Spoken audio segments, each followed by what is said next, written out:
Madame, Monsieur, bonsoir et bienvenue à votre magazine Le Débat. Alors, séduire à tout prix. C'est la nouvelle tendance en vogue, grossir certaines parties du corps. Et la tendance gagne du terrain, majoritairement chez les femmes, mais les hommes également s'y intéressent. Alors, c'est un nouvel axe de séduction, grossir le fessier, grossir la poitrine, les mollets par exemple, et chez les hommes, grossir le sexe. Alors, quelles sont les méthodes utilisées pour y parvenir, pour grossir ces parties du corps? Quels sont les risques encourus? Et quelles en sont les conséquences? Pourquoi le faire? Est-ce que l'enjeu en vaut la chandelle? Nous ouvrons le débat ce soir avec nos différents invités.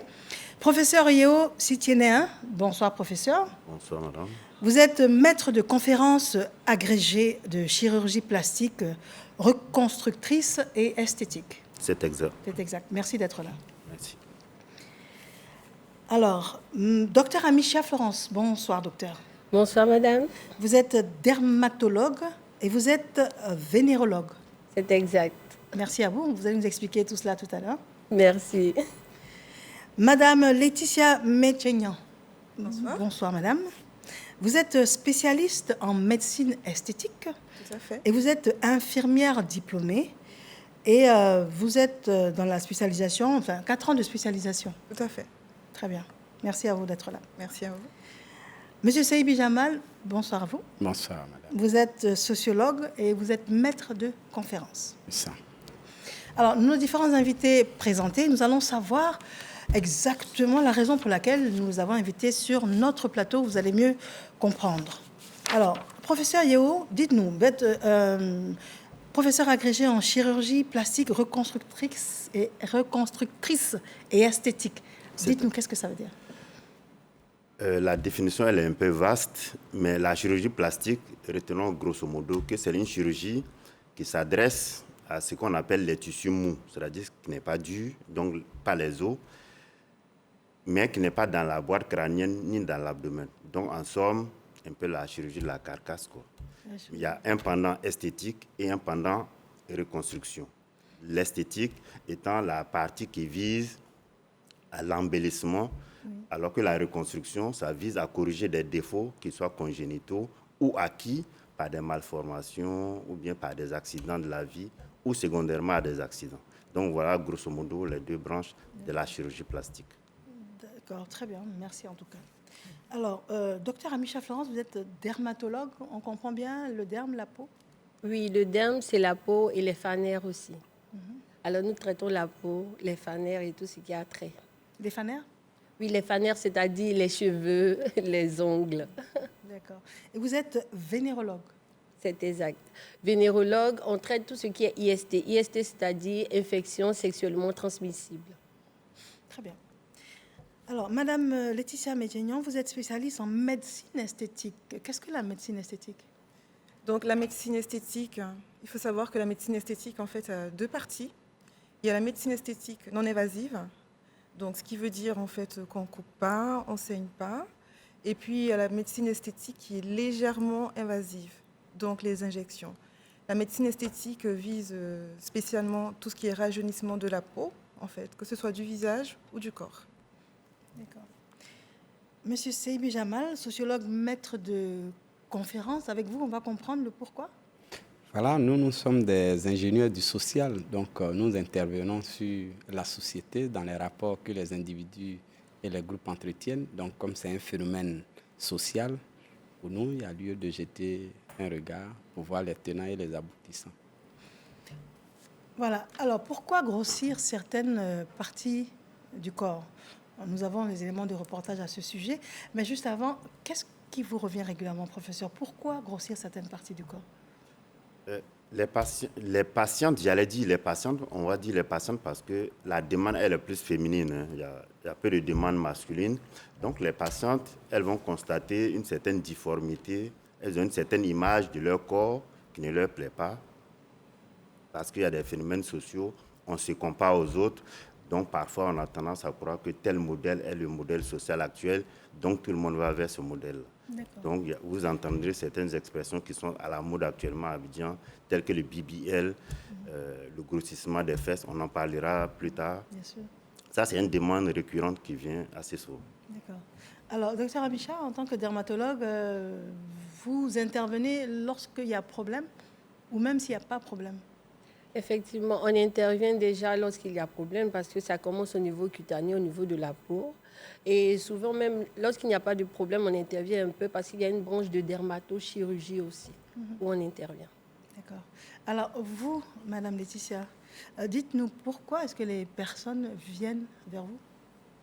En général, les personnes qui viennent vers moi, c'est surtout déjà pour une perte de poids, c'est pas plus pour grossir, c'est parce qu'en fait, elles veulent maigrir, elles veulent rajeunir, ou elles veulent aussi, effectivement, c'est vrai, grossir le fessier, mais avec d'autres méthodes, en fait.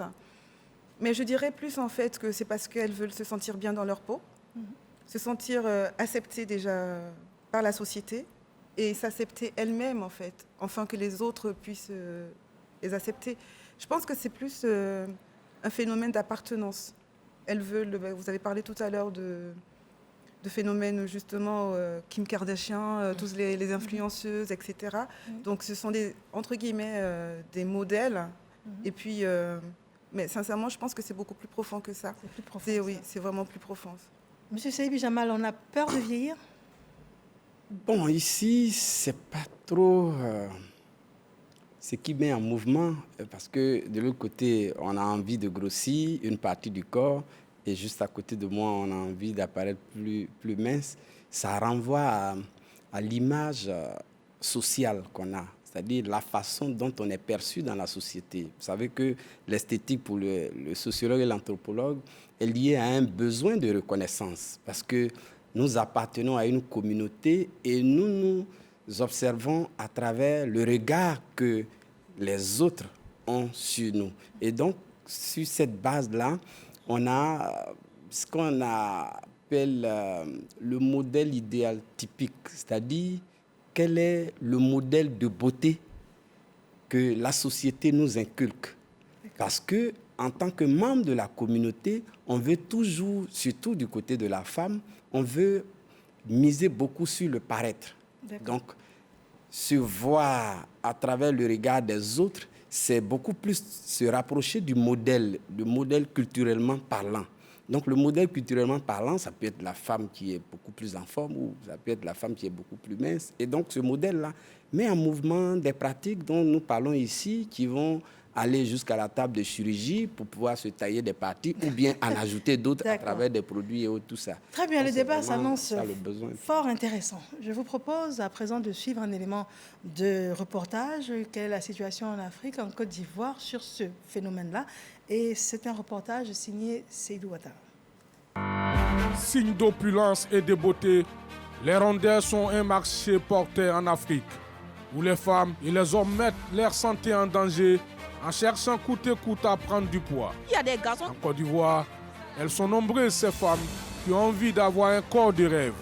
Pour y parvenir, elles s'adonnent à l'achat de tout type de produits sans se poser des questions sur les éventuelles conséquences que leur acte pourrait engendrer.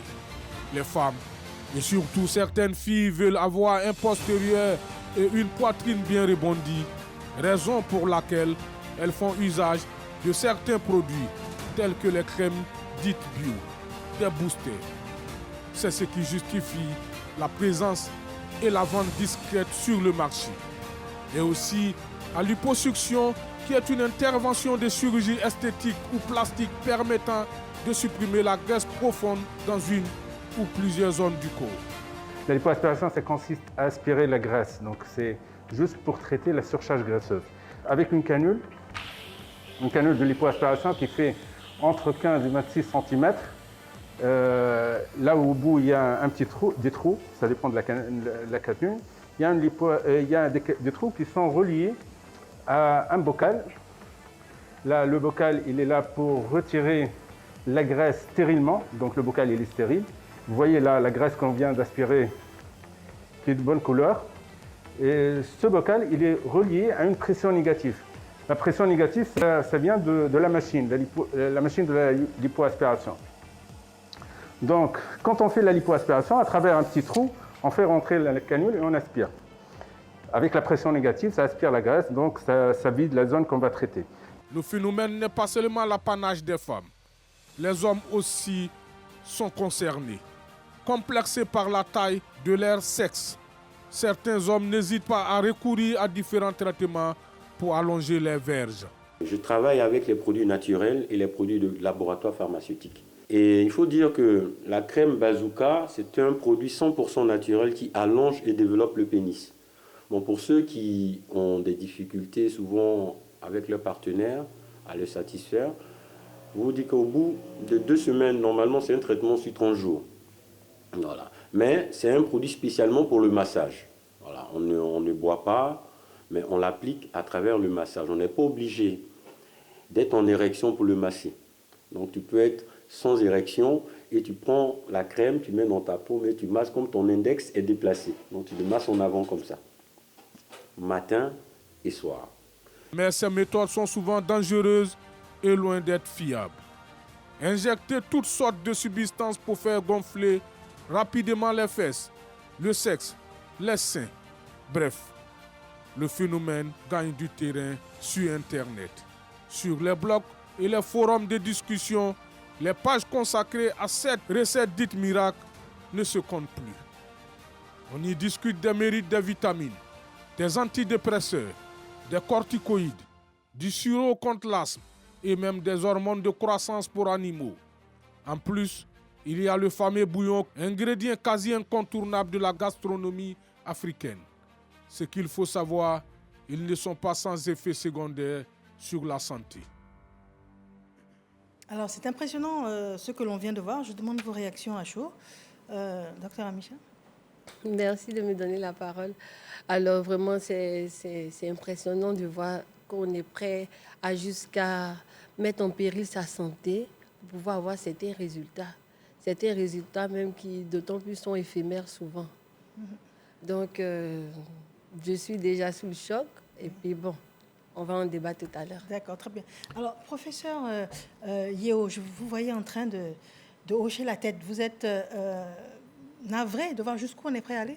Oui, un peu comme le docteur Amicha, je veux dire, je suis un peu sous le choc parce qu'il y a des méthodes qui sont éprouvées et il y a des méthodes dont l'utilité, dont la preuve scientifique n'est pas apportée et ces méthodes-là sont utilisées sur le marché. Ça nous met un peu mal à l'aise pour en parler parce que pour parler des méthodes thérapeutiques, des méthodes de soins, donc il faut connaître comment ça marche. Alors que dans le film tout à l'heure, j'ai vu des produits qui ressemblent même à de la vaseline, c'est-à-dire des corps gras.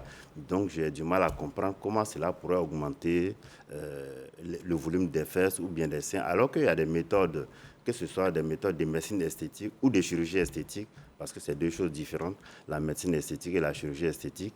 Mais en chirurgie esthétique, il existe bon nombre de méthodes dont on va parler. On a vu une partie dans le film avec la lipoaspiration, qui est la première étape, qui consiste donc à prélever la graisse. Mais la seconde étape consiste donc à la purifier et à la réinjecter chez les patients pour donner des résultats assez optimaux. Parce que la graisse, c'est une matière naturelle, elle vient de l'individu. Donc on parle de réinjection de graisse autologue. Donc il n'y a pas de phénomène de rejet, puisqu'elle vient de l'individu lui-même.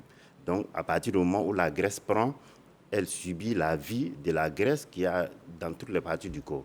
Donc avec ces méthodes qui sont éprouvées depuis plus de 30 ans maintenant, donc j'ai du mal à croire qu'on s'adonne parfois à ce genre de choses sans trop savoir. Parce que quand on ne connaît pas une molécule, on ne sait pas quelles sont ses actions dans l'organisme. C'est un peu dangereux de s'adonner à ce genre de pratiques. Donc je suis un peu... Vous êtes un peu dubitatif. D'accord. Madame Etienne Laetitia, alors dites-nous, ce sont des personnes africaines en général, il y a des Européennes qui viennent.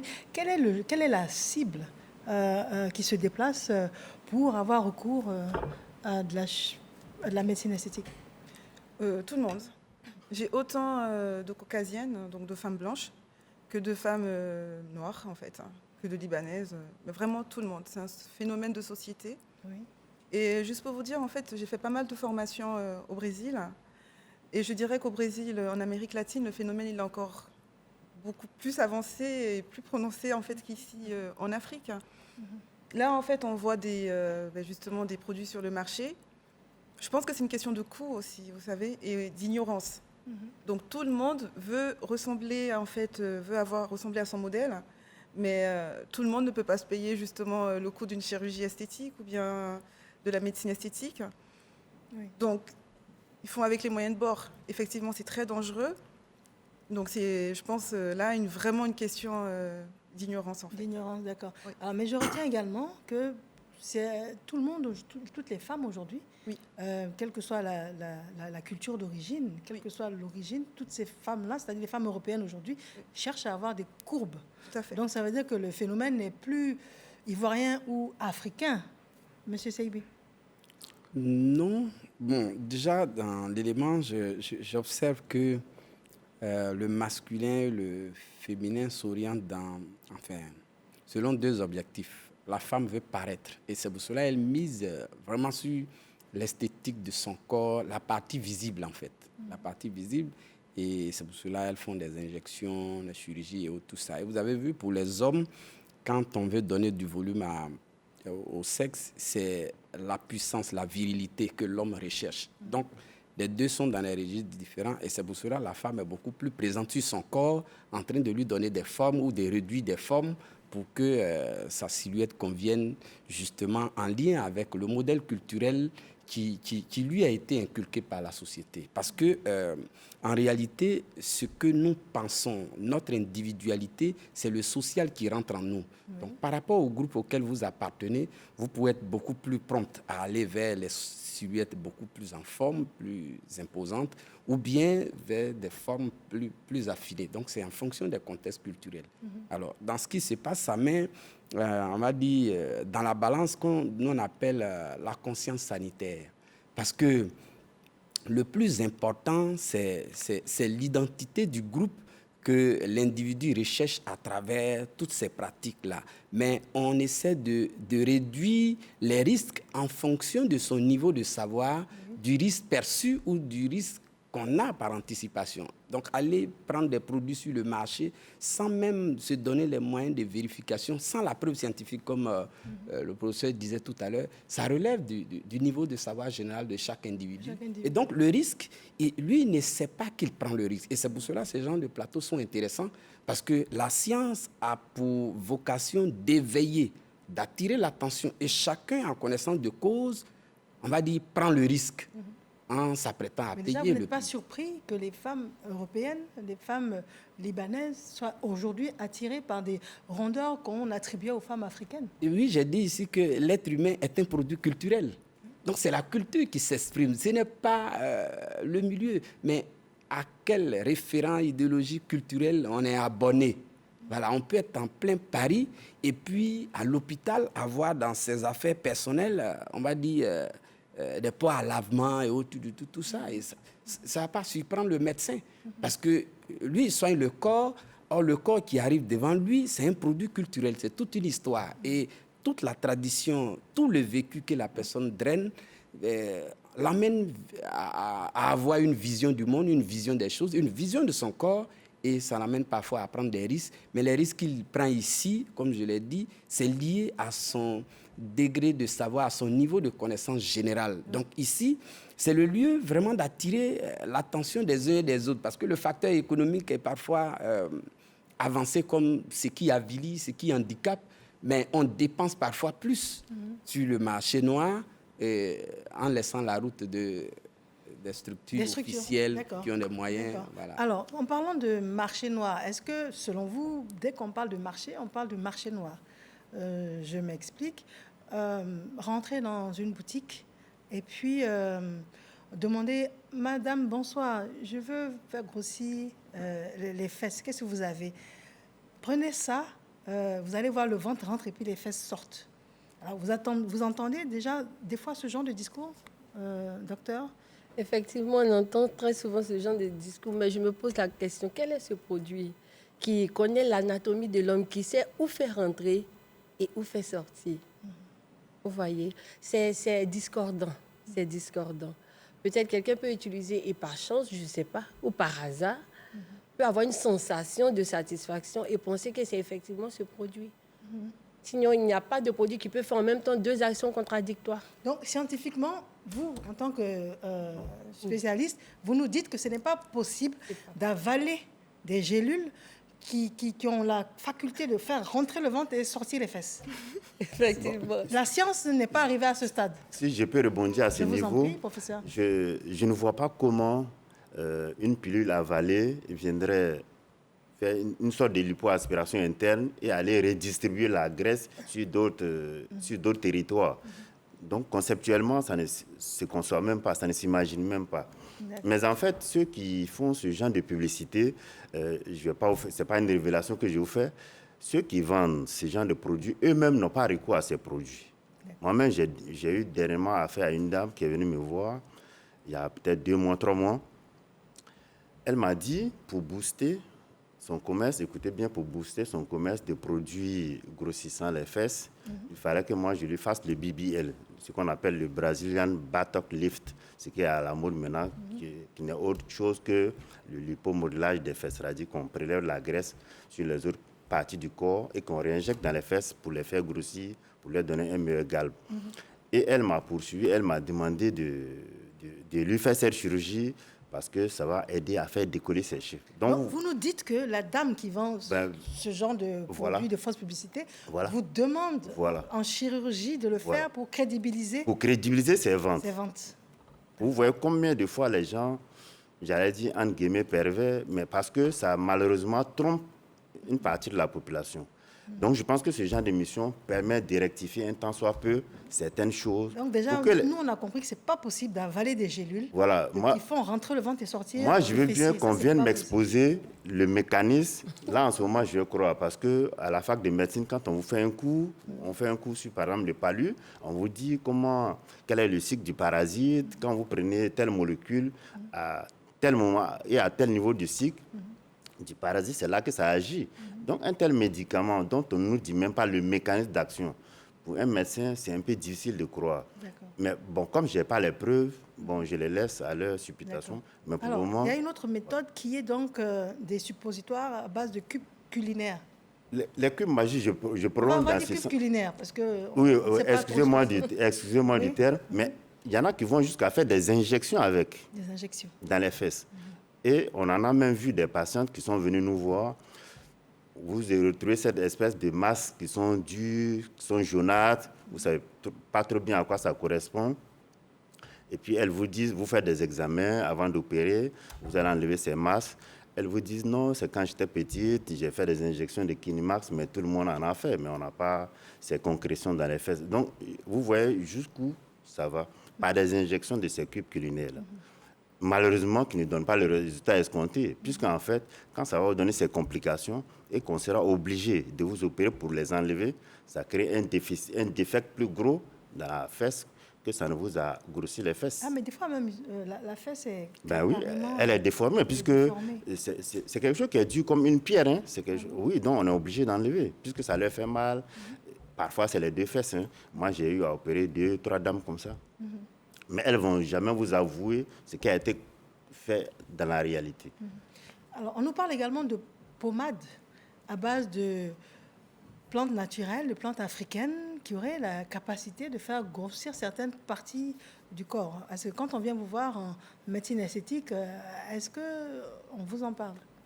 Écoutez, une fois, on m'a demandé est-ce que je n'avais pas de pommade. Donc, clairement, je dis non, en fait. Mais par contre, je ne pourrais pas me prononcer par rapport à ça. Pourquoi? Parce que je ne sais pas, en fait. Il faudrait savoir aussi que la culture africaine est mystérieuse, en fait, avec tout ce qui est des médicaments contre le palu, des plantes à boire, etc. Je ne pense pas qu'une pommade puisse justement faire perdre du poids. Et je ne pense pas. Mais comme je ne sais pas, je ne vais pas me prononcer en fait par rapport à ça. Parce que c'est possible, on ne peut pas savoir, c'est possible en fait effectivement que ça puisse fonctionner.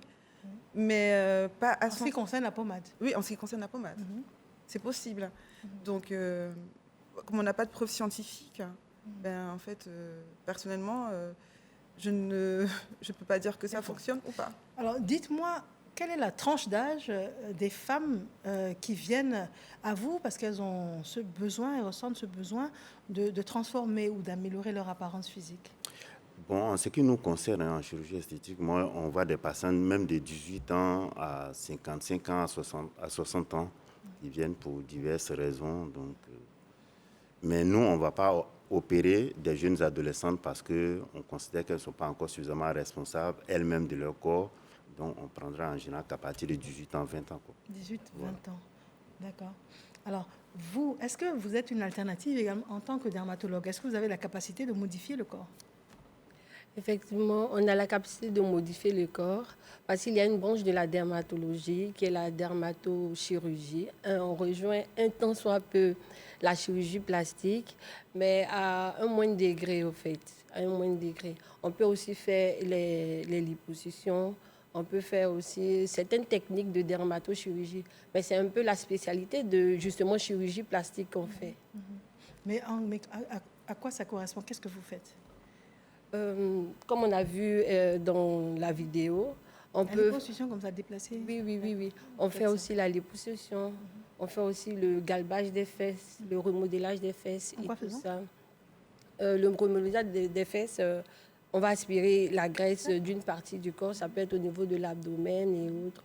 Et on va la réinjecter au niveau souvent des fessiers. Au niveau des seins, généralement, au niveau des seins, c'est indiqué pour des personnes qui ont subi des mastectomies. Voilà, l'ablation du sein. Voilà, l'ablation du sein en termes simples, peut-être dû à un cancer et autres. Alors, lorsque on infiltre ces cellules graisseuses, ça permet justement de développer la graisse et d'améliorer un tant soit peu le côté esthétique. Mais on le fait justement parce qu'il y a eu une cause, une conséquence non voulue médicale, au fait. Voilà, c'est strictement dans le cadre médical. Et c'est malheureux de voir des personnes abuser peut-être de ça pour en faire d'autres choses. Alors, M. Seibi, qu'est-ce que vous pensez des femmes qui en font une priorité aujourd'hui et contextuellement, vous le justifiez? Bon, d'abord, j'ai dit tout à l'heure, au début, tout était basé sur le modèle culturel. Mais aujourd'hui, il y a de nouveaux facteurs à prendre en compte parce que nous sommes en plein cœur à l'ère du numérique où on essaie, pour des besoins de marketing, vendre des images que les gens n'avaient pas dans leur culture, mais cette fascination, cette pression des médias sur eux transforme leur vision du monde et fait même qu'ils rejettent leur corps et ils vont maintenant sur le marché pour prendre ce qui peut, on va dire, les réhabiliter pour qu'eux-mêmes ils s'acceptent. C'est dans ce cadre-là qu'on se retrouve être pris dans tous les pièges où je disais, parce que celui qui vend un produit, il est dans une démarche de marketing. Il veut séduire celui qui est à la recherche d'une réponse. Et lui, il n'a pas besoin de donner la preuve scientifique, parce que nous sommes dans un contexte africain en général. Il n'a pas besoin de donner la preuve scientifique. Il a juste, comme le professeur l'a dit, que regarde mon corps. Si tu veux paraître désormais comme moi, tu n'as qu'à prendre le produit. Il n'y a pas de discours. Or, comme il a dit là, ce qui est derrière tout ça, c'est une forme de machiavélisme. C'est-à-dire, on utilise d'autres moyens, éprouver la science, on refait son corps et on dit, pour des besoins économiques, que c'est ce produit, c'est la puissance du produit qui a fait que moi, je suis devenu comme ça. Donc, on est dans une sorte de... dans un contrat de dupe, quoi. Oui, donc, le client, il ne demande pas de preuves, il prend, il s'en va. Et à un moment donné, il est dépendant de ces produits, pas parce qu'il a des résultats, mais il se dit, en prenant plus, le résultat sera apporté demain et ça va encore aggraver son problème de santé. Et à un moment donné, on se retrouve. Et comme la trajectoire thérapeutique là, est sinusoïdale, alambiquée, il ne sait plus d'où il est parti. Donc, quand il arrive, il a deux possibilités. Il se tait sur tout ce qui s'est passé. Le médecin, très souvent, il soigne le discours. Il soigne le discours. Donc, on ne l'aide pas. Donc lui, il est obligé peut-être de procéder par ablation, couper ce qui ne va pas. Sinon, ça aurait pu les aider à faire des analyses profondes sur tout ça et peut-être remonter et produire des discours, surtout allant dans le sens de la sensibilisation. D'accord. Donc, on parle de sensibilisation, mais on a bien compris qu'il y a cette volonté de plaire, mais il y a sûrement d'autres motivations. Les personnes qui viennent à vous, c'est des fois pour des raisons de santé, elles ont peut-être la poitrine trop importante, et puis elles ont des maux de dos. Qu'est-ce qui revient de manière récurrente? Bon, il y a cet aspect thérapeutique qui revient, par exemple, dans les hypertrophies mammaires. Mais dans nos sociétés, bien que les gros seins soient valorisés, je pense que la plupart des gens ignorent que ça entraîne des troubles à type de douleurs dans le dos, ou bien même ça déforme parfois le rachis sur certaines dames, ou bien entraîne des luxations. Qu'est-ce que c'est? La colonne dorsale. Ou bien entraîne même des luxations au niveau de l'épaule parfois. On a souvent eu... Les luxations, ce sont des douleurs? Non, c'est une perte des rapports dans une surface articulaire. Donc, par exemple, au niveau de la clavicule et au niveau de l'omoplate, il y a parfois des pertes de rapports. Parce que comme la femme, elle porte les soutiens-gorge, les bretelles, avec le poids, ça a tendance à faire descendre la clavicule. Et donc, il y a parfois des luxations. Donc, il y a ces patientes qui ont des gros seins, des symptômes qui peuvent survenir, effectivement, comme les douleurs dans le dos ou bien en haut du dos. Et donc, dans ces conditions, on est plus dans un schéma thérapeutique, pas seulement de l'esthétique, parce que quand vous enlevez 4 kilos de seins à une femme, on n'est pas seulement dans le confort, on n'est pas seulement dans l'esthétique, je pense qu'on est dans le thérapeutique, parce que ça la soulage énormément de ses douleurs et puis elle peut vaquer aisément à ses préoccupations. D'accord. Voilà. Alors, madame, vous me disiez qu'il y a des personnes qui se déplacent parce que aujourd'hui, le corps, au-delà de se plaire, on aurait besoin de plaire et des fois de manière commerciale aux hommes. Tout à fait. Expliquez-nous ça. Donc, bon, mon expérience, elle se base beaucoup plus au Brésil, hein, comme je l'ai expliqué. Il faudrait savoir, en fait, que pour certaines personnes, leur corps, c'est vraiment leur gagne-pain, en fait. Même pour leur sécurité, il faut, en fait, sortir avec la personne la plus puissante de la cité ou la personne la plus influente. Et en général, ces personnes-là, en fait, vous savez, elles regardent plus, l'homme est visuel. Visuel. Parce que l'homme est très visuel, en fait. Nous, les femmes, on est dans l'émotion, en fait. Donc, en général, ces hommes-là, ils n'attendent pas qu'elles soient intelligentes, mais qu'elles soient belles. Et c'est un phénomène de société, malheureusement. Et elles le savent. Donc, en fait, elles investissent énormément d'argent dans leur corps. Parce que quand on voit, en fait, elle se dit, quand on regarde autour d'elle, on va voir, entre guillemets, des femmes de footballeurs. Ce sont toujours des femmes avec des seins refaits, une petite taille, des grosses fesses, enfin toujours, on se comprend. Quand on voit, entre guillemets, la femme de telle ou de telle, donc en fait, elles se disent dans leur tête que si je veux aussi avoir cette sécurité, moi je parle plus de sécurité pour elles, ben dans ce cas, qu'est-ce qu'il faudrait que je fasse? Je vais investir dans mon corps pour justement qu'on puisse me regarder et me sécuriser. D'accord. Donc, et je pense que ce phénomène-là, il est aussi en Afrique. Hein, parce que ben, si on regarde bien, la majorité des femmes, comme vous l'avez dit tout à l'heure, tout le monde vient pour se faire grossir les fesses. Parce qu'on sait que les hommes aiment, l'homme africain aime les femmes avec des grosses fesses. Donc ces femmes-là, en fait, elles veulent séduire. Elles le font aussi pour séduire les hommes, parce que quand elles vont voir, par exemple, une influenceuse connue ou bien des influenceuses connues, aujourd'hui avec tout ce qui est réseaux sociaux, elles vont se dire, ben, elles ont, entre guillemets, le modèle. la notoriété, elles ont de l'argent, elles ont des voitures, il y a des hommes qui les regardent, donc moi aussi, j'ai envie d'être comme elles.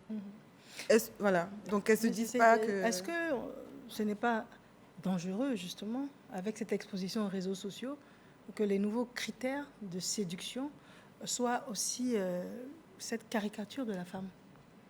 Oui, parce que là, c'est la télé-réalité qui commande tout aujourd'hui. Et l'Afrique est l'un des espaces les plus mondialisés au monde. C'est-à-dire, nos pratiques anciennes sont bousculées et sont réorganisées autour des médias, autour des médias. Donc, il y a une sorte de dépersonnalisation culturelle.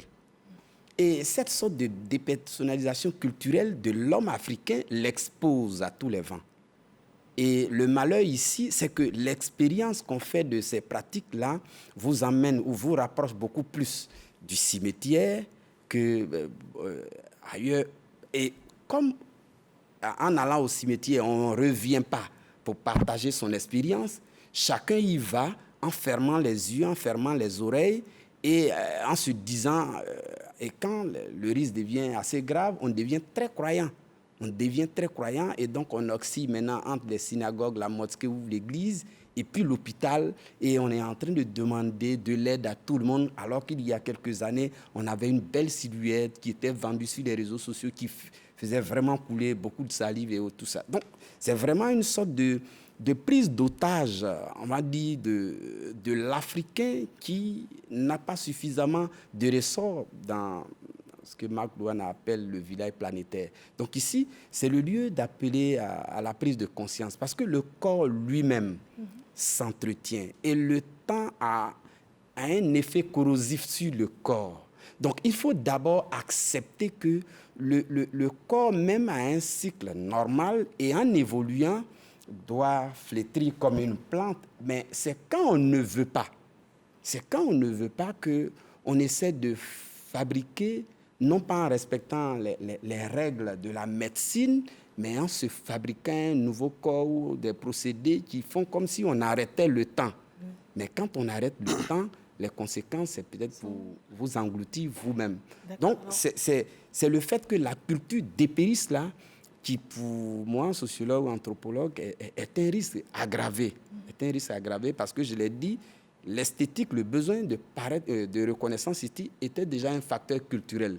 Mais la nouvelle culture dans laquelle nous sommes, que ce soit le médecin, le sociologue, les esthéticiens et autour de tout, on n'en maîtrise pas les contours parce que c'est un phénomène nouveau, mais qui va chercher dans tous les sens.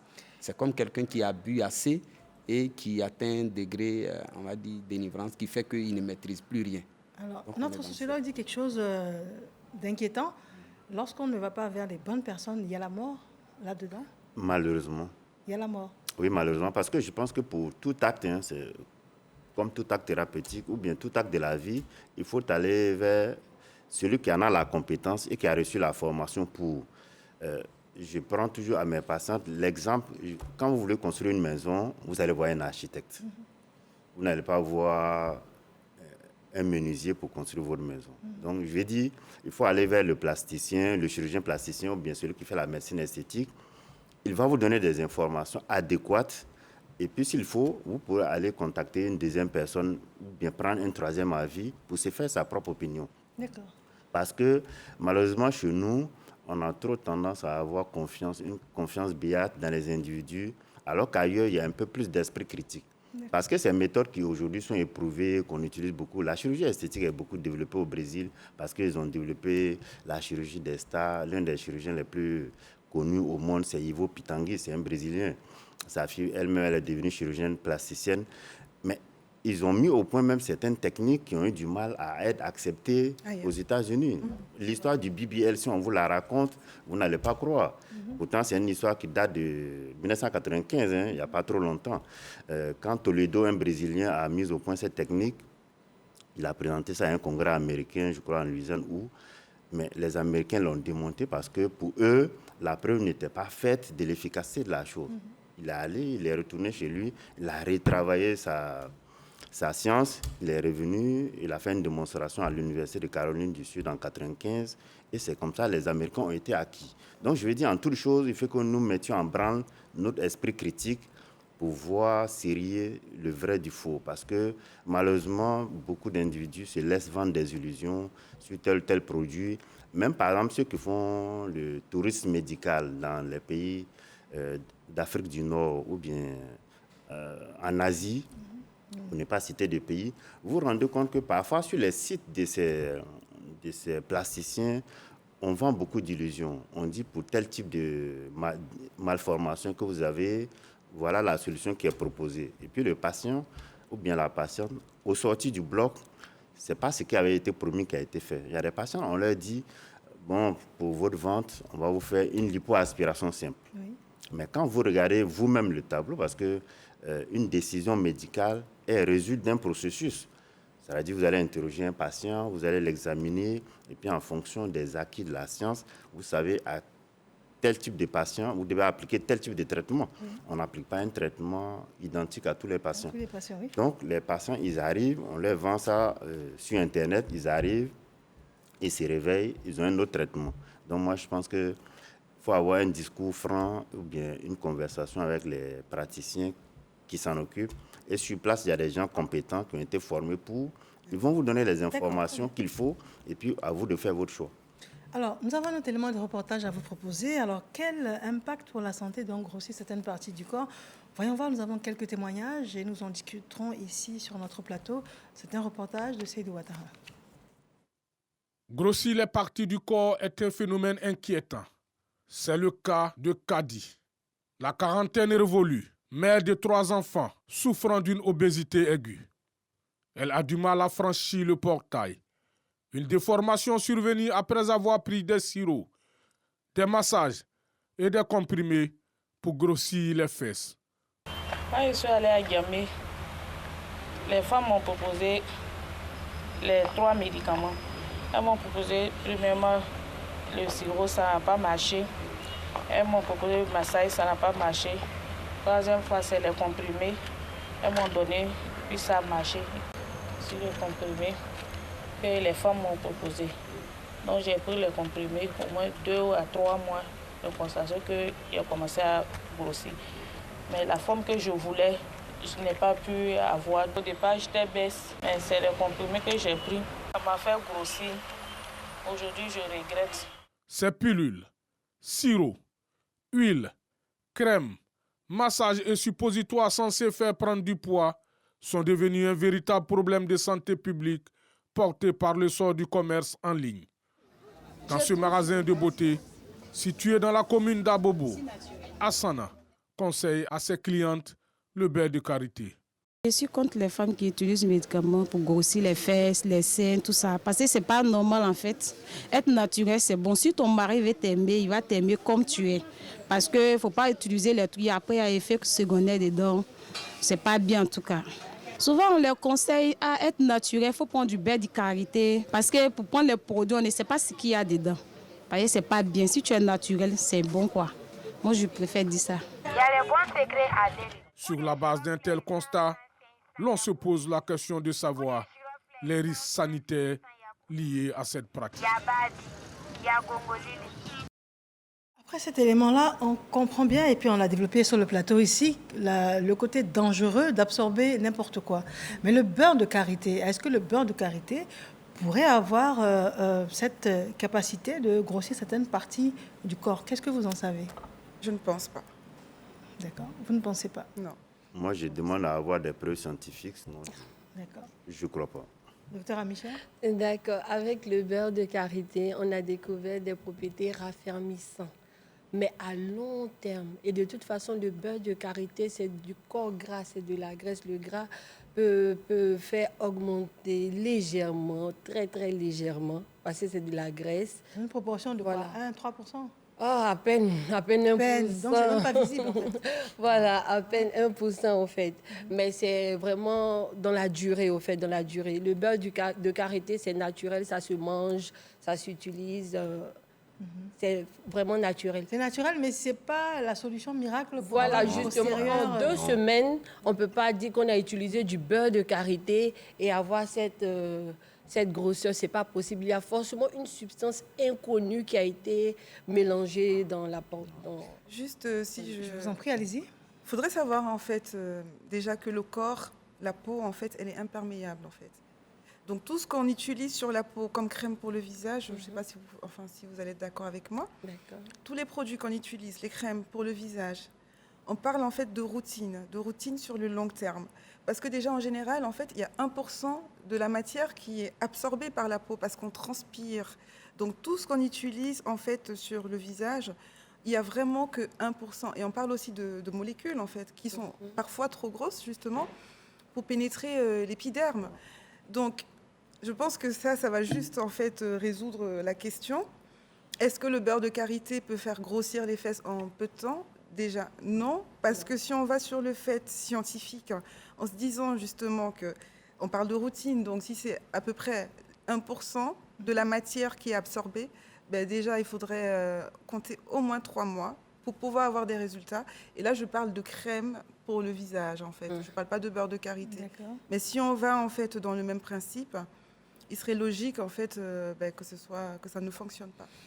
Très bien. Je voulais réagir surtout sur l'élément où la dame est devenue obèse des suites de ses pratiques.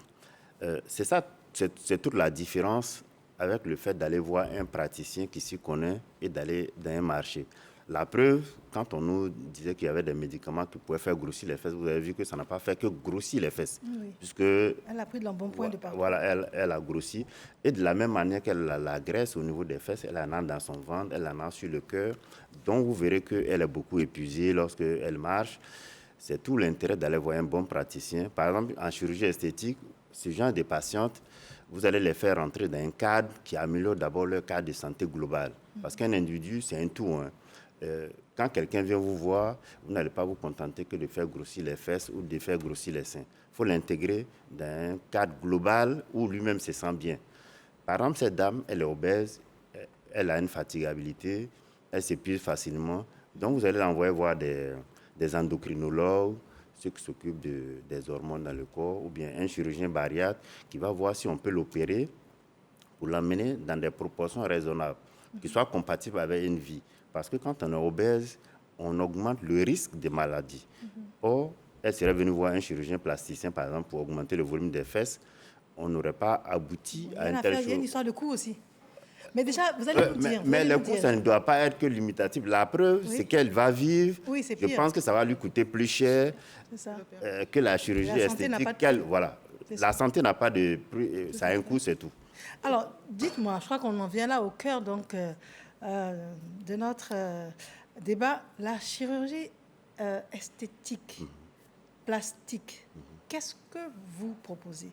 Est-ce qu'en venant vous voir, je peux changer le nez, je peux changer les pommettes, je peux refaire la poitrine, je peux avoir un ventre plat avec des plaquettes de chocolat, je peux avoir un fessier rebondi, je peux avoir une taille de guêpe, je peux avoir des jambes de mannequin?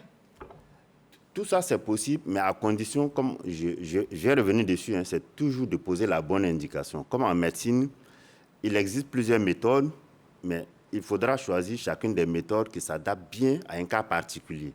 Il n'y a pas de méthode toute faite qui s'applique à tout le monde. Ça n'existe pas en médecine. Donc, c'est au chirurgien plasticien qui examine son patient ou sa patiente en fonction de son contexte de vie, de ses activités, de ses désirs, des motivations, parce que quand les patients ont des ambitions démesurées, il y a des patientes qui viennent nous... La plupart du temps, quand elles viennent vous voir, elles ont déjà des photos. Elles viennent avec des photos, soit tirées, soit imprimées, soit dans leur smartphone, qu'elles vous montrent.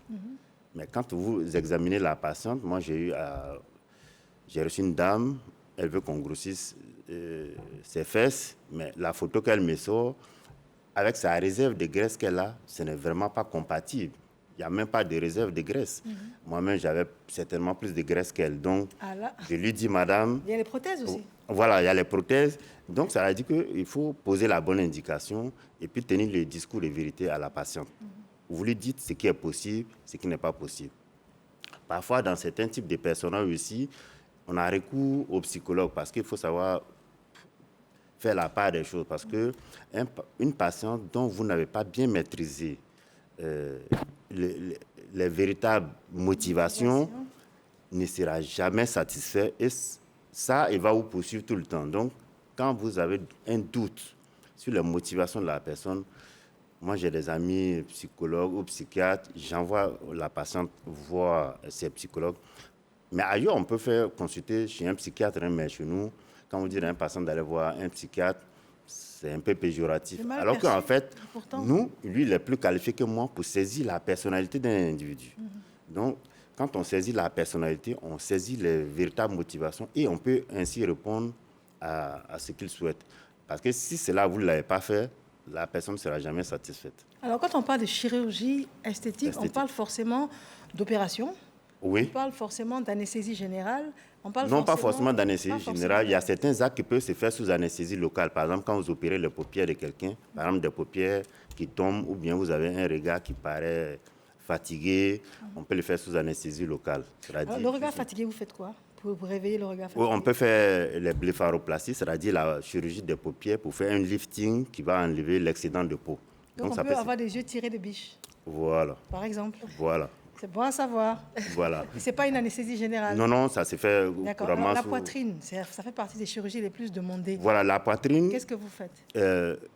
Grosso modo, ça se fait sous anesthésie générale, mais ailleurs, on peut la faire sous... non, pas sous anesthésie. Bon, on dit anesthésie locale profonde, éveillée, ou bien certains types de thérapies modernes qu'ils utilisent, les gens restent éveillés. Mais grosso modo, par exemple, pour réduire le volume des seins, ou bien augmenter par la graisse, ou bien par les implants, on va faire une anesthésie générale qui relâche l'individu, et puis on opère sereinement la personne, quoi. Voilà. D'accord. Pour le ventre, qu'est-ce que vous faites? Le ventre, c'est l'une des interventions quand même les plus lourdes en termes de post-opératoire pour le patient, parce que vous comprenez, comme il y a la respiration, ça contraint après la personne, donc la personne est bien endormie, on fait des médicaments qui relâchent bien la musculature, et puis l'intervention est faite pour redonner, pour bien réparer la charpente avant de réparer la toiture dessus. C'est-à-dire le ventre. Alors vous enlevez la graisse, par exemple, voilà. Et puis vous coupez la peau. Et puis on coupe l'excédent de peau, mais avant, en dessous, vous avez pris le soin de réparer la musculature qui sous-tend la peau. D'accord. Voilà, pour donner ce ventre qui soit plus plat. Et les fesses, qu'est-ce que vous faites? Les fesses, il y a plusieurs options. Il y a deux grosses options. Il y a les prothèses qu'on utilise comme dans les seins aussi. Mais les prothèses des fesses sont des prothèses qui ont une coque un peu plus dure que dans les seins. Il faut pouvoir s'asseoir dessus aussi. Évidemment, il faut pouvoir s'asseoir. Et puis, elles présentent certainement un peu plus de complications que dans la chirurgie des prothèses des seins. Parce que les fesses sont une zone où il peut y avoir facilement beaucoup plus d'infections. Parce que la marge anale n'est pas loin. Et puis, l'hygiène n'est pas forcément hyper développée à ce niveau. Donc, il y a ce côté des prothèses. Mais avec une prothèse, on ne peut pas arriver à traiter toutes les zones d'une fesse. Par exemple, quelqu'un qui a des creux au niveau des côtés, au niveau de l'os, vous ne pouvez pas mettre à la fois une prothèse qui soit derrière et qui vienne prendre sur le côté. Donc, c'est là l'apport intéressant de la graisse, les techniques qu'on a appelées le BBL, dont les femmes parlent. Le principe, c'est de prendre la graisse. Le principe, c'est de prendre, voilà, au niveau du ventre, au niveau de la face interne des cuisses, au niveau de la face interne. Ça dépend de comment est constitué l'individu. Il y en a qui ont une répartition de graisse plus en haut qu'en bas, c'est-à-dire au niveau de l'abdomen et au niveau des bras, alors qu'il y en a chez qui la répartition de la graisse se fait plus vers le bas. Voilà, donc il y a ces deux types de morphotypes. Et puis quand on prend la graisse, on la travaille. Et puis en fonction des zones qui sont en creux chez l'individu, on voit les zones à injecter avec la graisse. Voilà. D'accord, mais on comprend bien que c'est une opération qu'on peut qualifier de lourde. Bon, pas si lourde que ça, mais dans tous les cas, une intervention chirurgicale demeure une intervention chirurgicale. Très bien. Avant de parler de risque, Madame Laetitia, dites-nous, là on a parlé de la chirurgie esthétique, là vous allez nous parler de la médecine esthétique. Alors ce sont un peu les mêmes questions que l'on va vous poser. Qu'est-ce que vous êtes capable de faire en médecine esthétique, par exemple pour le visage? Donc pour le visage, on peut retravailler le regard aussi, donc soulever les paupières aussi. On fait de la rhinoplastie médicale, qui est très différente de la rhinoplastie chirurgicale. C'est à base d'injection? À base d'injection. Et qu'est-ce que vous injectez? Du HA. Qu'est-ce que c'est? De l'acide hyaluronique, en fait. On l'injecte à ce niveau-là. On donne un effet, en fait, illusion, comme si on avait un nez beaucoup plus rempli, beaucoup plus pointu. Oui. Avec de la toxine botulique, en fait, on peut injecter, en fait, pour remonter la pointe du nez. Bon, après, il faudrait savoir qu'en médecine esthétique, c'est éphémère. Ça, on va en parler après, mais qu'est-ce que vous êtes capable de faire? Voilà. Alors, quelqu'un qui veut des lèvres pulpeuses, c'est tout à fait possible d'injecter. Des lèvres pulpeuses, on injecte du HA au niveau des lèvres, on injecte au niveau des pommettes, au niveau des sillons nasogéniens, au niveau du menton, de la mâchoire. On travaille même le double menton, en fait, aussi en médecine esthétique. Vous arrivez à le faire disparaître? Tout à fait. La poitrine, qu'est-ce que vous faites? La poitrine, en fait, que des liftings. Qu'est-ce que c'est le lifting? Le lifting de la peau, c'est-à-dire en fait qu'on va retendre les tissus, mais le résultat, et ça je le dis toujours à toutes les clientes qui viennent chez moi, le résultat au niveau du lifting des seins ne sera jamais identique qu'un lifting chirurgical. Parce que par exemple, si une dame a une poitrine légèrement affaissée, on peut la remonter, mais on ne peut pas la remonter. Avec des machines, avec des injections? Avec des machines. Avec des Ça, machines. c'est avec des machines médicales, tout à fait. Machines médicales. Oui, mais on ne pourra pas remonter en fait à 100%. D'accord. Alors, pourquoi parle-t-on de lifting? De lifting? Pardon? Pourquoi parle-t-on de lifting? Pourquoi vous parlez de lifting alors, si c'est pas pour... Non, parce qu'en fait, au niveau, on lifte vraiment le sein. On le lifte, on le remonte, mais pas à 100%. D'accord. C'est Et ça la vous remontez différence, dans en la fait. chirurgie esthétique, vous remontez dans la proportion qu'il faut, jusqu'à ce que ça fasse un angle droit. Avec une précision chirurgicale. Avec une précision chirurgicale. Oui. Pour le ventre, qu'est-ce que vous êtes capable de faire? On a la liposuction non évasive. Qu'est-ce que ça veut dire? Donc, ce qui veut dire en fait qu'on n'a pas la convalescence qui va avec. On a quasi les mêmes résultats, je dirais même. En quoi faisant? Parce qu'après, on va parler justement des... On utilise en fait encore au niveau de la liposuction des machines médicales qui ne sont pas esthétiques, des machines médicales. La nuance entre la machine médicale et la machine esthétique?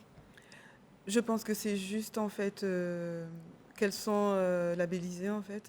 D'accord. Voilà. Ça dépend. Hein. Je pense que c'est par rapport à ça. D'accord. Donc ces machines, on utilise la radiofréquence. Oui. On utilise le lipolaser, des ultrasons. Et on garantit aussi des résultats à 100%. Donc vous êtes capable de déplacer la graisse? Non, on ne déplace pas Qu'est-ce la que vous graisse. faites? On élimine les amas graisseux. La nuance, ça veut dire que ça disparaît, ça fond? Ça disparaît. Les cellules qui sont mortes, qui sont parties, ne reviennent pas. D'accord. Alors, la personne qui veut avoir un ventre plat et puis un fessier rebondi, qu'est-ce que vous faites? Par rapport au fessier, en fait, on peut le galber. Tout dépend de ce que la personne désire. C'est-à-dire, par exemple, il y a le grand et le petit muscle. On peut les stimuler, le grand et le petit muscle. Comme si on faisait du sport? Exactement, pour galber, en fait, galber le fessier. Maintenant, si on veut plus de matière, je ne fais pas de BBL, mais en fait, il y a d'autres alternatives, comme du HA, voluminateur. Donc, on donne du volume, justement, à certaines parties du corps où il en manque, en fait. Donc, ce n'est pas Alors, de la les graisse. produits injectés, oui. Quel est je ne dirais pas la crédibilité, c'est un peu fort, mais quel est le côté rassurant dont vous pourriez nous parler? Il faudrait savoir en fait que chaque personne déjà qui va voir un praticien, il faudrait que la personne, le client s'assure que le produit déjà soit certifié. Il y a toujours un numéro de lot et de traçabilité, de connaître le produit parce qu'aujourd'hui il y a pas mal de produits en fait qui sont plus ou moins falsifiés entre guillemets, je dirais. Donc regardez le numéro de lot, le numéro de traçabilité, la certification du produit et toujours montrer le produit en fait.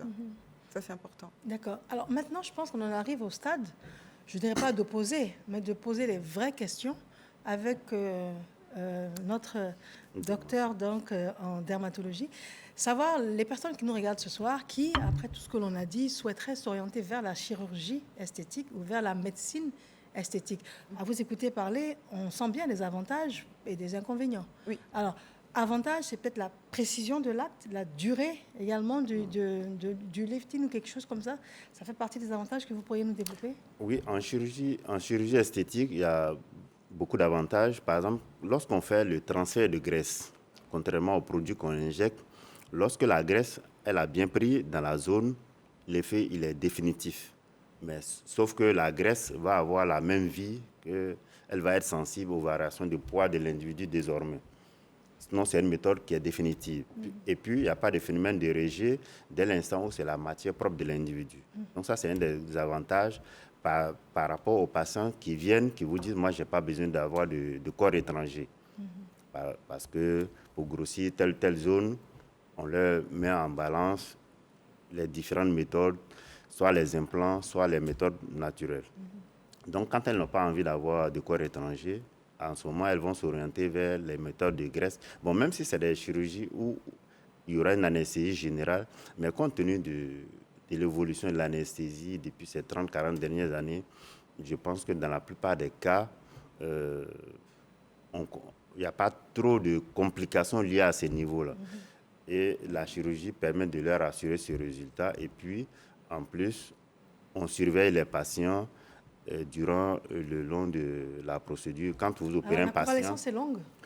Oui, la convalescence, pour la plupart des interventions, même pour les abdominoplasties, qui est une des interventions les plus grosses, la convalescence peut-être c'est 2 semaines, 3 semaines, voire 1 mois pour certaines patientes. Mais vous allez suivre les patientes après, sur à peu près 1 an, pour voir l'évolution des cicatrices, pour suivre tout ce processus. Cicatrices, on va y revenir avec vous. Alors, dites-nous, quand on parle de médecine esthétique, alors c'est immédiat, c'est un traitement à court, à moyen terme? Donc, quand c'est immédiat. Il faudrait savoir que quand on fait de la médecine esthétique, c'est-à-dire que si vous devez travailler à 14 heures, vous pouvez venir dans un cabinet à 10 heures et vous en ressortez comme si de rien n'était. Il n'y a pas de convalescence, en fait. C'est immédiat. Et puis aussi, très important, il faudrait savoir que tous les produits injectés sont biocompatibles et biodégradables. Donc, il y a aussi très peu de risques de rejet. De rejet. Oui. Alors, on a l'impression que la médecine esthétique s'inscrit dans le court terme, contrairement à la chirurgie esthétique qui, elle, s'inscrit dans du un peu plus long terme. Quoi qu'il en soit, la cellule vieillit. On vieillit tous. Oui, on vieillit tous. Ça, c'est un fait. Oui. Vous avez bien décrit le tableau, effectivement, c'est comme ça, parce que la plupart des résultats de chirurgie, vous n'avez pas le résultat qui est patent tout de suite et maintenant. Même quand vous mettez des implants, il va falloir attendre quelques semaines, le temps que le derme qui était là pendant la chirurgie dégraisse avant que vous n'ayez le résultat définitif. Mais cela dit, la cellule humaine, du moins le corps humain, a cette capacité de bien évoluer et je pense que, contrairement à la médecine esthétique, puisque dans la médecine esthétique, il y a certaines procédures que vous serez obligé de renouveler. Peut-être il y a des produits qui sont là pour 6 mois, 8 mois, 9 mois.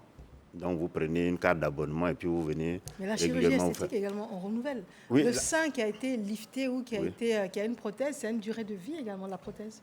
La prothèse a une durée de vie, mais malheureusement, on ne sait pas quelle est la durée exacte de vie, mais en moyenne, ça tourne autour de 12-15 ans. Non, c'est 12-15 ans. Mais même si cela dit, il y a certains types d'implants. Moi, je me rappelle, quand j'étais en France, j'ai vu des dames qui avaient des implants depuis 40 ans. On a entendu dire également que l'implant éclate. Non, mais l'implant éclate, je pense que c'est une mauvaise expression parce que la texture des implants actuels, ça a des coques en silicone et puis le gel qui est à l'intérieur, il est en silicone et il est dit cohésif. C'est-à-dire que même quand la coque se déchire, le gel ne se répand pas dans les tissus. Mais c'est récent comme technologie aussi. Non, il y a peut-être une vingtaine d'années, mais et puis d'année en année, ça évolue. Moi, j'ai même vu la gamme des nouvelles prothèses qui sont sorties il y a peut-être 2-3 ans. Elles sont encore meilleures par rapport à ce qui se faisait il y a 5-6 ans. Voilà, donc c'est des biomatériaux, comme ils sont dans l'organisme, avec les frottements, ça a une usure, c'est normal, c'est naturel. Donc, vous pouvez avoir la chance que vos prothèses survivent pendant 20 ans, pendant 30 ans, voilà. D'accord. Alors, docteur Amisha, dites-nous qu'est-ce que cela vous inspire et puis quel genre de cas de patientes ou de patients viennent à vous? Merci beaucoup. On reçoit généralement en dermatologie des patients qui viennent au stade d'infection, de nécrose, d'infection bactérienne généralement, puisqu'elles sont fait injecter des produits de nature inconnue qui ont baissé le système immunitaire, ce qui a favorisé justement des infections de bactéries. Et ces infections bactériennes-là peuvent aller jusqu'au stade de nécrose. La nécrose, qu'est-ce que c'est? La nécrose, en termes simples, c'est la mort. La mort de la peau, voilà. C'est pas la mort de la personne, c'est la mort de la peau. C'est vrai, des grands yeux, oui. Voilà, au stade de pourriture, en termes terre à terre, c'est pourri, la partie est pourrie. Vous voyez. Mais il faut dire que les conséquences sont à appréhender en fonction des méthodes. Lorsqu'on prend l'article « La transformation de la silhouette due au grossissement des fesses en Côte d'Ivoire » paru en 2019, il a été décelé plusieurs méthodes, 2 grandes méthodes. Les méthodes dites naturelles, les méthodes dites artificielles et des hors-classes. Les méthodes dites naturelles consistent à se faire masser la peau, les parties du corps, par des produits dits naturels, à savoir le beurre de karité, l'huile végétale, qui normalement, comme je le disais, le beurre de karité se mange, ne devrait pas faire de dégâts. Mais il se trouve que certaines personnes mélangent ce qui est naturel avec des décoctions de nature inconnue. Oui. Voilà, ce qui crée des dégâts, à savoir les infections, les nécroses. Mais à bannir ces méthodes dites artificielles où on utilise des capsules, des sirops, des injections et même des bouillons de cuisine où on les injecte directement dans le corps.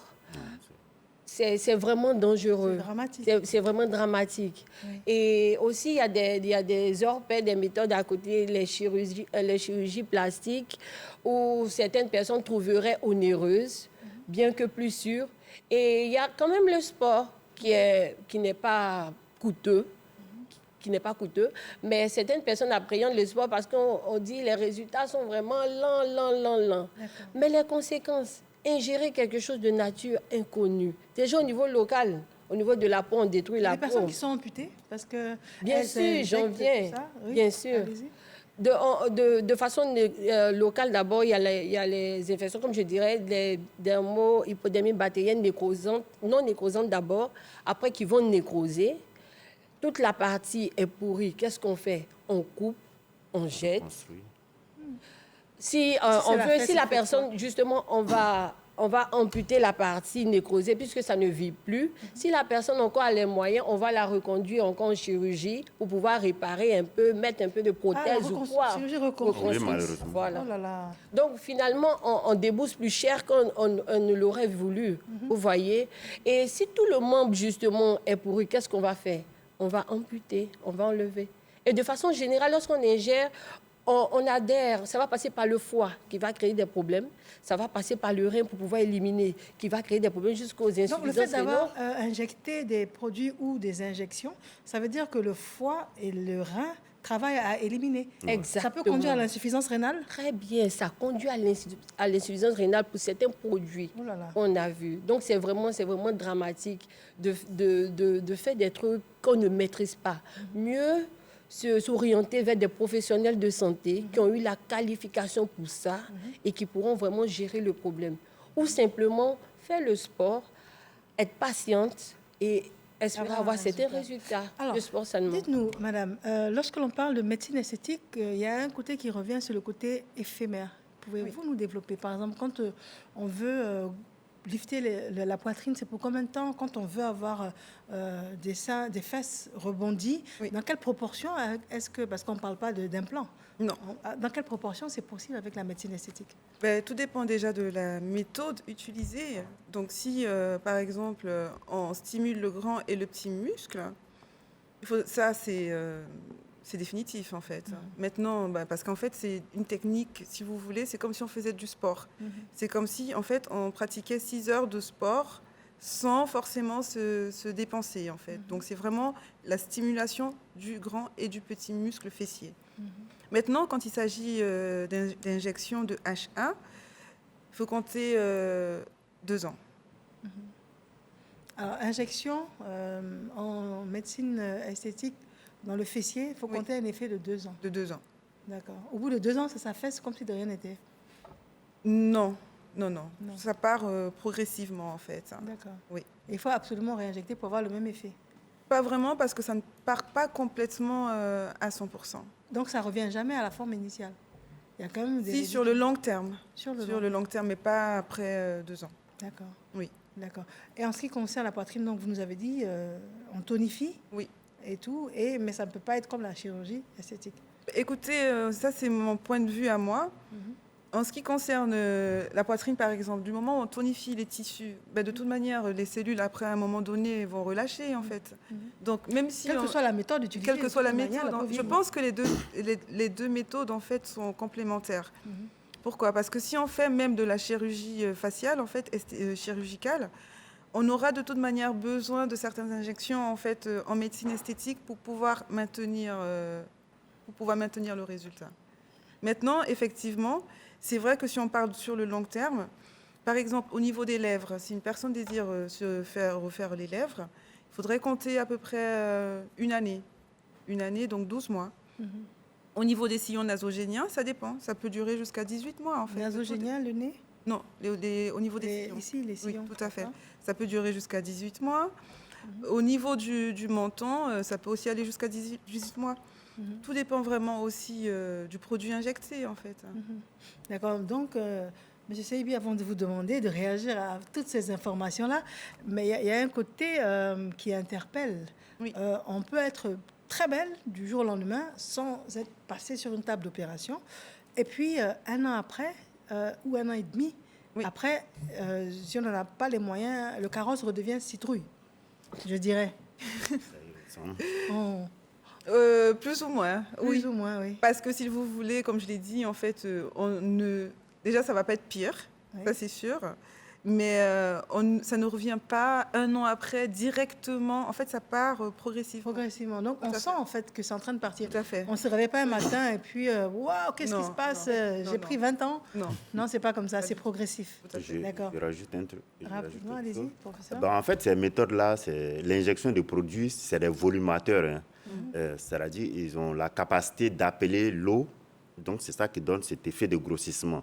Mais avec la cinétique diminuant, l'eau va partir et la partie s'affaisse. En fait, c'est des méthodes complémentaires. Par exemple, vous voyez, dans la formation d'un chirurgien plasticien, il acquiert ces méthodes de médecine esthétique parce que dans la gamme des patients que vous avez, tout le monde n'a pas envie forcément de passer sous le bistouri. Par exemple, pour tel individu qui a des rides, vous allez lui faire une injection de Botox. Parce que le Botox va paralyser un muscle qui est sous-jacent. Vous avez des rides parce que, par exemple, quand je fronce le front, là, c'est parce qu'il y a le muscle qui se contracte que vous voyez les rides. Mais si je le paralyse, on ne va plus voir les rides. Donc, ça, c'est des méthodes complémentaires qu'on utilise. Mais il y a d'autres aspects aussi qui sont plus périns à la face. Par exemple, l'injection de graisse.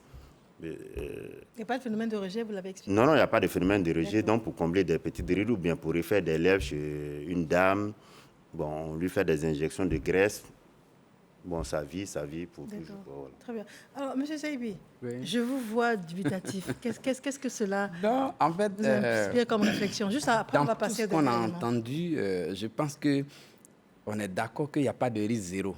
Oui. Non. Parce que vous êtes propriétaire de votre corps. Dès l'instant où vous, pour des besoins d'esthétique, vous choisissez, on va dire, un modèle esthétisant, vous commencez à perdre la main sur votre corps. Parce qu'on quitte le naturel et on va vers l'intervention des sciences, de tout ce qu'il y a comme procédé. Et en fonction des corps, ça peut demander encore d'autres besoins d'intervention qui n'étaient pas prévus dans votre première requête. Donc, progressivement, vous basculez, on va dire, quelque part dans un environnement où, pour nous, ça va créer potentiellement et parfois réellement des risques. Risques psychologiques. Psychologiques, pourquoi? Parce qu'on a vu tout à l'heure dans le film, c'est qu'elle voulait, et puis avec tout ce que l'ignorance lui a donné comme possibilité de croire. En prenant un premier médicament, on n'a pas eu l'effet. On prend deuxième, on n'a pas eu l'effet. On prend troisième. Et puis, il y a tout un effet d'engrenage qui fait qu'elle, qui était mince, prend du volume. Et puis, là où elle est vraiment, on va dire, paralysée. Parce que, économiquement, ça pose un problème. Parce que là, tu es dépendante d'un ensemble de choses, de recettes qui vont peut-être t'emmener. Elle est sûre qu'elle ne va plus revenir à la forme qu'elle avait. C'est un problème psychologique. Et il y a la crise du lien social. Parce que culturellement... On va essayer de synthétiser un peu. Oui, le modèle qu'on choisit pour paraître là, c'est pour nous rapprocher d'un groupe. Donc, ça peut créer un effet de désocialisation. Ta famille, ta communauté de référence, tu t'éloignes de ta communauté et tu te rapproches d'un autre groupe, mais un groupe que le virtuel a rapproché de toi. Donc, à un moment donné, tu vas voir que tu es dans un groupe, mais auquel tu n'appartiens pas. Ça crée des crises de relations, crises d'identité, voilà, ainsi de suite.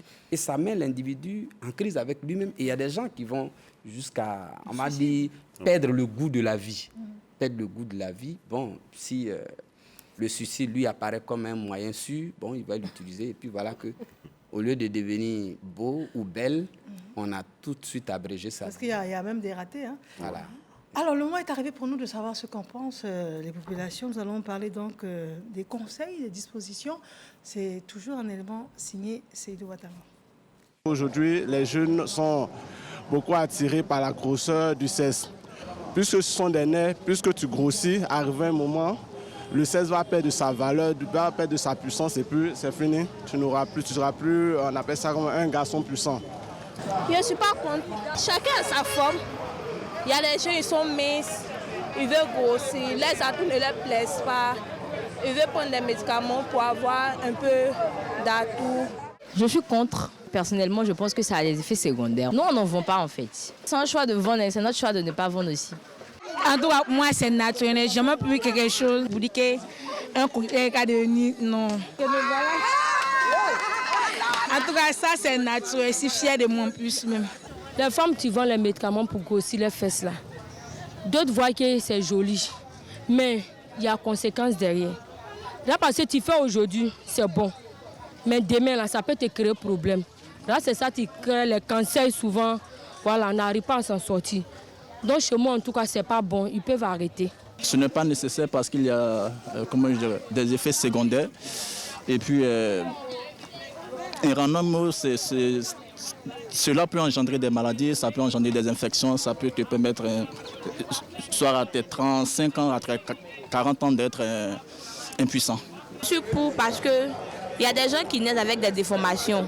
Il y a des gens qui ne sont pas satisfaits de leur forme. Il y a des gens qui ont un gros ventre, qui veulent diminuer leur ventre. Donc c'est normal. Il ne faut pas se sentir complexé dans la vie pour toute la vie.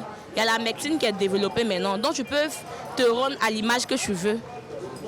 Si tu veux être grosse, tu te rends grosse, tu veux être mince, tu te rends mince. C'est ta décision, quoi. C'est d'être fier de soi-même, pour ne pas être complexé. Je suis contre ça. Prendre le produit, faire grossir les fesses. Bon, on peut prendre genre du beurre de karité pour faire grossir les fesses, les seins. Là, c'est naturel. Mais prendre le produit pour faire grossir les fesses, souvent, il y a des effets un peu secondaires dedans aussi. Alors, on constate bien que les populations ont plus ou moins de bonnes informations, mais on est tous unanimes sur le côté dangereux. Alors, ça veut dire que le plateau a été bien fait dans le sens où on peut conseiller objectivement deux options encadrées par la médecine. Nous parlons de chirurgie esthétique ou nous parlons de médecine esthétique. Ce sont les deux grandes options que l'on pourrait retenir si vraiment il est indispensable pour votre équilibre de vie de vouloir modifier des parties du corps. Est-ce que l'on est d'accord là-dessus, après avoir entendu tout ça et puis l'expérience que vous avez, docteur? Oui, on est totalement d'accord là-dessus. Après, c'est un choix de tout un chacun de vouloir se faire modifier le corps, mais attention aux conséquences sur la santé. Il ne faudrait pas que ce choix-là nous emmène à regretter justement plus tard. Surtout comme je l'ai élucidé tantôt, les conséquences au niveau local et général, ça peut aller jusqu'au pronostic vital même de la personne puisque le produit est ingéré dans l'organisme. Donc, ça, c'est en dehors de la médecine esthétique et de la chirurgie esthétique. Effectivement, toutes les autres options toutes les autres options du marché et autres. Et concernant la médecine, la chirurgie plastique et la médecine esthétique, il faut toujours dire que toute méthode n'est pas dénuée. Est-ce que vous avez des personnes qui viennent à vous après une chirurgie esthétique ou une médecine esthétique, qui viennent à vous pour masquer certaines choses, par exemple? Oui, on reçoit des patients qui viennent après pour masquer certaines cicatrices. Parce que tantôt, les personnes ont mal cicatrisé, mais il faut dire que la cicatrice, c'est un processus de réparation naturelle de l'organisme. Ça veut dire que la cicatrice, en temps normal, elle est indélébile. Mais on peut avoir recours à certains traitements pour pouvoir effacer, pouvoir masquer la cicatrice. Mais dire qu'on va faire partie totalement, bon, ça n'existe pas jusqu'à ce jour, mais on peut masquer, on peut atténuer la cicatrice dans un but esthétique. Donc, vraiment, on en reçoit. Vous en recevez. D'accord. Alors, c'est votre mot de fin? Oui, vraiment, c'est mon mot de fin. J'incite tout le monde à se tourner vers les professionnels de santé pour pouvoir être pris en charge ou utiliser des méthodes vraiment naturelles ou moins coûteuses comme le sport qui va galber le corps et en plus, ça donne la bonne santé. D'accord. Avant de vous permettre de conclure, vous avez dit quelque chose d'important, coûteux. Ça coûte cher de passer sur une table d'opération, ça coûte cher la médecine esthétique. Je ne dirais pas que ça coûte cher. Ça a un coût, c'est évident, mais je pense que quand on approche les bons spécialistes, ils vont vous donner les bons conseils et puis vous proposer les interventions qui vous vont. Parce que parfois, les patientes, elles arrivent avec leur indication toute prête. Hein. Moi, je viens pour une lipoaspiration, alors que quand vous l'examinez, ce n'est pas une lipoaspiration qu'il leur faut. Donc, je pense qu'il faut aller vers les personnes compétentes. Il y en a sur la place d'Abidjan et il y en a dans ce pays. Vous allez vers les personnes compétentes, elles vont vous consulter, elles vont vous conseiller quelque chose et elles vont vous donner le maximum d'informations afin que les choses se passent bien. Parce qu'il ne faudrait pas qu'il y ait une perte de chance. Quand on n'a pas la bonne information, on peut s'engager sur des chemins qui s'avèrent après être périlleux. C'était votre mot de fin, mais à vous écouter parler, on se pose la question de savoir pourquoi est-ce que toutes ces personnes vont à l'étranger, vont en Amérique latine, vont en Afrique du Nord, sachant qu'on a ce genre de compétences ici en Côte d'Ivoire. Bon, je pense qu'au XXIe siècle, à l'ère du numérique, nul ne peut dire qu'il n'est pas informé. Si tu veux avoir une information, tu l'auras. Et je pense que parfois aussi les gens alimentent un certain complexe parce que peut-être ils pensent que c'est mieux fait ailleurs, mais je vous assure que j'ai souvent revu des patients qui sont venus d'Afrique du Nord. Avec les résultats ne sont pas assez extraordinaires, donc je pense qu'elles auraient pu faire l'économie de ces billets d'avion. Combien de chirurgiens plasticiens en Côte d'Ivoire? Les chirurgiens plasticiens en Côte d'Ivoire, je pense qu'on doit être autour de 8.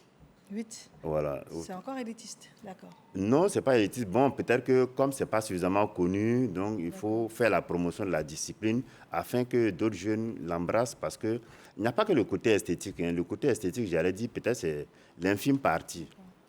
Parce que les parties de reconstruction sont éminemment plus importantes que l'esthétique. Il y a l'esthétique parce que c'est ça qui est médiatisé, c'est ça qu'on voit avec les stars à la télévision, aux États-Unis, au Brésil ou bien en Europe. Mais il y a beaucoup d'autres aspects de la chirurgie plastique. D'accord. Madame Laetitia Métiegnan, quel est votre mot de fin et conseil que vous pourriez donner?